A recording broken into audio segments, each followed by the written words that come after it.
Hello YouTube, this is Daniel here from Tech Tutorials 101, back here with another video. In this video I'm going to show you how to use AWS Bootstrap with EC2, and this can be used with PowerShell, CMD and also Bash on your Linux machines. So what Bootstrap is it will when your instance first boots up, it will run a script that you can specify to install certain programs or any sort of option which is available within PowerShell or CMD. And you can just do this by writing out the script and then pasting it into a text box and then just going through the launch instance as normal. So we're just going to go ahead and do that. So click on Launch Instance. Now I'm just going to launch a normal Windows 2019 instance. So just select that, just T2 Micro, and then go down to Configure Details. And you want to paste your script in the user data box down here. And for PowerShell, you want to use the opener here to start. So PowerShell and a triangle symbol or the less than and more than symbols, and then you just want to close out down the bottom and then paste your script in. So I've got my script in this OneNote here. So what this script is going to do is it's defining some server roles up here, so RSAT, update services, web server, FTP server, management tools and print services, and then it's going to go ahead and install all of those roles. So I've got the for each function here, or for each loop, sorry, which will run through all of the roles and then install it onto the server.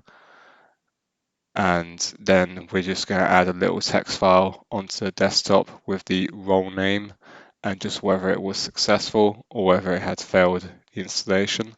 Just a quick note, if you want to run Bootstrap scripts every single time the machine boots up, you will need to add this persist option down here by using bracket persist bracket and then true, and this will allow the Bootstrap script to run every single time the machine boots up. I'm just going to run this once, so I'm just going to copy that script, paste it in.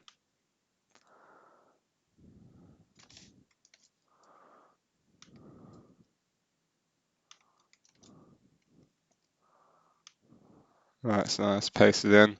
Just going to click review and launch. We're not worried about storage or anything like that. I'm just going to add it to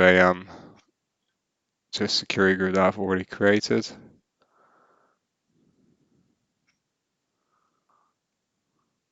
Right, so we're now ready to launch our virtual machine. So let's go ahead and click launch. I'm just going to use an existing key pair. Just launch instance.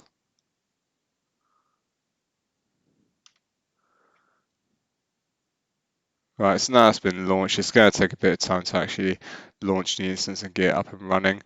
So once the instance is actually launched, it will then run the script. It waits for everything to be up and running before actually running the script. So all the user accounts are created, all the necessary services are running, and then it will eventually run the script and provide us with logs. So I'm going to give this around 10 to 20 minutes just to make sure it can fully run that script, and I'll bring back the video when it's done. Right, so we're now logged into the instance and you can see my text file has appeared on the desktop, so the PowerShell script has at least run. Let's see if any of it was successful. Let's open this up and we can see that the PowerShell modules have been installed. We can now see the server roles have now been installed. So what we want to do now is just to make sure everything's okay. We can open up Server Manager and then we can see those roles appear in there.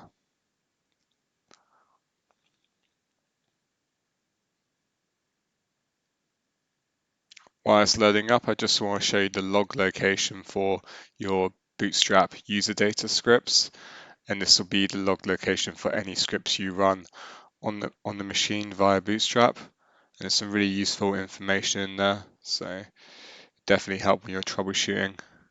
your Bootstrap scripts. So let's just go into here. So it's C program data, Amazon, EC2 Windows, launch, and then scripts. I apologize, it will be in log and user data execution. So open that up here and we can actually see the PowerShell output of the script that I run. So it's just giving out the success for installing the role true, and then it's just giving us a warning for, I believe this is, okay, so it's just giving us a warning here saying additional configuration may be required for WSUS or Windows Server Update Services. So we can see that configuration up in here, those post-deployment tasks. So all the roles have succeeded and they've installed successfully, which is great.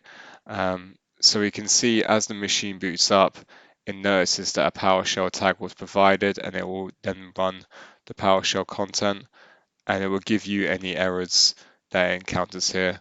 So this can greatly improve the speed of your deployments. You can install certain packages for users, you can map certain data drives, any PowerShell operation, CMD operation you can run utilizing a Bootstrap script, and this really improves the process for post-deployment. So you would initially deploy the operating system and any software packages maybe captured from an image or an AMI, which is part of my other videos which I've done in the past.